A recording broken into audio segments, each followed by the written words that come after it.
Assalamualaikum warahmatullahi wabarakatuh. Saya Cici Fadila Husain dari jurusan Manajemen Pendidikan semester 2 dengan NIM 131424082. Jadi saya membuat video ini untuk memenuhi tugas mata kuliah agama dengan dosen pengampu Ibu Prof. Dr. Novianti Zafri, SPDI, MPDI. Baik, saya akan mempresentasikan materi tentang Islam Rahmatan Lil Alamin, lingkungan sosial dan tanggap bencana. Adapun pendahuluannya yaitu Islam sebagai agama yang membawa kedamaian dan kasih sayang mengajarkan konsep rahmatan lil alamin, yaitu rahmat bagi seluruh alam. Konsep ini tidak hanya terkait ibadah spiritual tetapi juga mencakup tanggung jawab sosial dan lingkungan. Dalam menghadapi tantangan global seperti perubahan iklim, bencana alam, dan krisis sosial, umat Islam dituntut untuk menerapkan nilai-nilai tersebut melalui tindakan nyata seperti menjaga harmoni sosial, melestarikan lingkungan, serta memperkuat solidaritas dalam tanggap bencana. Melalui makalah ini, penulis berharap mengkaji bagaimana ajaran rahmatan lil alamin dapat diimplementasikan dalam kehidupan sosial dan penanggulangan bencana, sehingga mampu memberikan kontribusi nyata dalam menghadapi persoalan sosial dan lingkungan masa kini. Adapun rumusan masalah yaitu 1. Apa pengertian dan implementasi konsep rahmatan lil alamin dalam konteks lingkungan sosial dan tanggap bencana? 2. Peran ajaran Islam dalam membentuk sikap tanggap bencana di kalangan umat Islam. 3. Apa saja tantangan yang dihadapi dalam menerapkan nilai-nilai Islam dalam respons terhadap bencana dan masalah sosial. 4.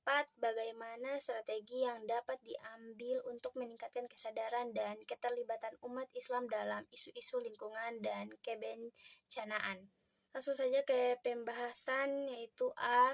Pengertian dan implementasi konsep rahmatan lil alamin dalam konteks lingkungan sosial dan tanggap bencana. 1. Rahmatan lil alamin dalam lingkungan sosial. Dalam Islam, kehidupan sosial yang harmonis mencerminkan nilai rahmatan lil alamin yang mendorong umat untuk saling menolong tanpa membedakan agama atau status sosial. Islam menekankan keadilan, persamaan hak, dan gotong royong dalam masyarakat, serta menolak segala bentuk diskriminasi dan eksploitasi. Contohnya melalui zakat, infak, dan sedekah. Islam berusaha menciptakan pemerataan ekonomi. Selain itu, Islam juga mengajarkan toleransi antara umat beragama seperti yang dicontohkan Rasulullah SAW melalui Piagam Madinah. Tak hanya itu, Islam mengajarkan pentingnya menjaga kelestarian lingkungan sebagai bagian dari tanggung jawab sosial, menjadikan relevan dalam mengatasi isu-isu lingkungan masa kini. 2. Rahmatan lil alamin dalam tanggap bencana. Islam memandang bencana alam sebagai ujian dari Allah Subhanahu wa Ta'ala yang harus dihadapi dengan sabar, kesiapsiagaan, dan gotong royong. Konsep rahmatan lil alamin mengajarkan umat Islam untuk aktif dalam mitigasi bencana melalui edukasi, pelatihan, dan pengelolaan lingkungan. Islam menolak sebagai pasrah tanpa usaha dan mendorong persiapan guna mengurangi risiko bencana. Saat bencana terjadi, Islam menekankan pentingnya tolong-menolong serta bantuan kemanusiaan, seperti yang dilakukan lembaga-lembaga Islam. Selain itu, Islam juga mengajarkan pentingnya pemulihan pasca bencana, termasuk memberikan dukungan moral dan spiritual kepada korban agar mampu bangkit kembali. B. Ajaran Islam dalam membentuk sikap tanggap bencana di kalangan umat Muslim. 1. Bencana dalam perspektif Islam. Dalam ajaran Islam, bencana bukan sekedar peristiwa alam acak, melainkan bagian dari ketataan Allah Subhanahu wa Ta'ala sebagai ujian bagi manusia. Bagaimana dijelaskan dalam Al-Baqarah ayat 155, Islam mengajarkan kesabaran dalam menghadapi bencana disertai usaha maksimal untuk mengurangi dampaknya.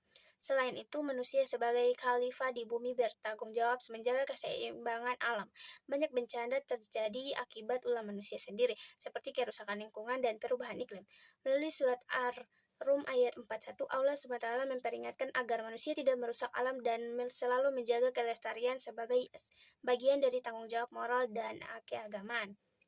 2. Ajaran Islam dalam membentuk sikap tanggap bencana. Islam membentuk pola pikir umatnya agar siap siaga menghadapi bencana dengan mengedepankan nilai kesabaran, gotong royong, dan keikhlasan. Prinsip ikhtiar mendorong umat untuk melakukan persiapan seperti pelatihan tanggap darurat dan pembangunan infrastruktur aman sebelum menyerahkan hasilnya kepada Allah Subhanahu wa taala. Selain itu, Islam menekankan pentingnya solidaritas sosial melalui bantuan logistik, dana zakat, dan doa. Tak hanya bantuan materi, Islam juga mengajarkan pentingnya dukungan emosional dan spiritual bagi korban bencana, agar mereka mampu pulih dari trauma dan kembali menjalani kehidupan. 3. Islam dalam kelembagaan dalam tanggap bencana. Selain peran individu, lembaga-lembaga Islam turut berperan penting dalam penanganan bencana. Di Indonesia, organisasi seperti MDMC, Lazisnu, dan ACT aktif memberikan bantuan kemanusiaan serta terlibat dalam mitigasi dan rehabilitas pasca bencana. Bahkan sejumlah pesantren telah mengajarkan pendidikan kebencanaan pada pesantren sebagai upaya membangun generasi dan tangkap dan siap menghadapi bencana di masa depan.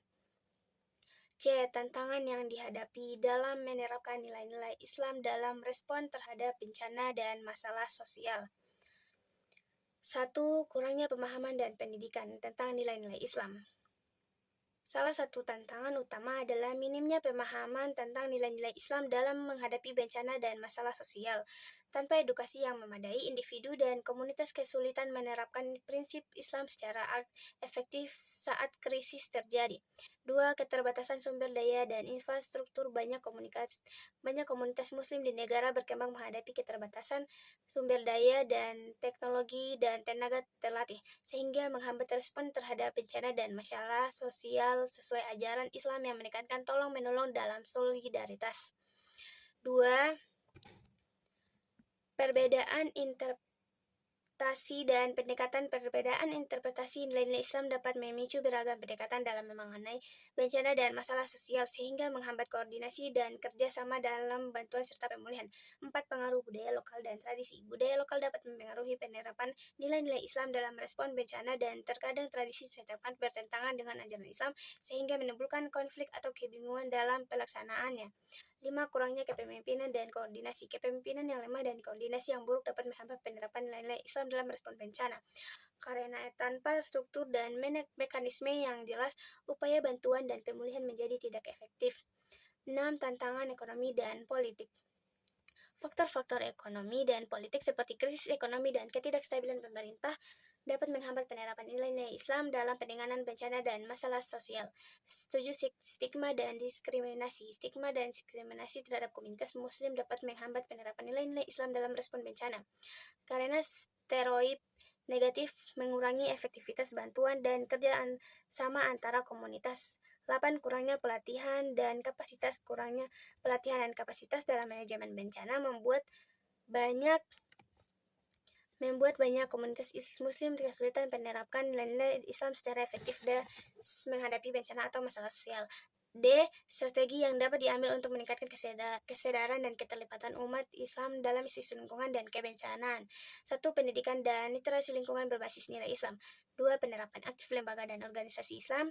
3. Dakwah dan komunikasi lingkungan. 4. Optimalisasi zakat dan wakaf untuk program lingkungan. 5. Kolaborasi dengan pemerintah dan lembaga non-profit.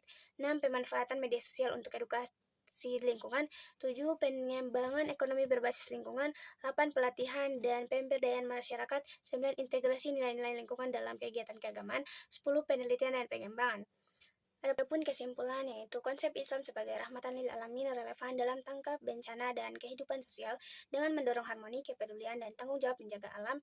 Nilai-nilai Islam diterapkan melalui pendidikan, dakwah, kebijakan lingkungan, serta peran lembaga Islam dalam bantuan dan edukasi bencana. Sinergi antara individu, komunitas, dan pemerintah diperlukan agar masyarakat lebih peduli lingkungan dan tangguh menghadapi bencana. Umat Islam pun dituntut terus menerapkan ajaran Islam dalam menjaga lingkungan dan merespon bencana sehingga rahmatan lil alamin terwujud nyata.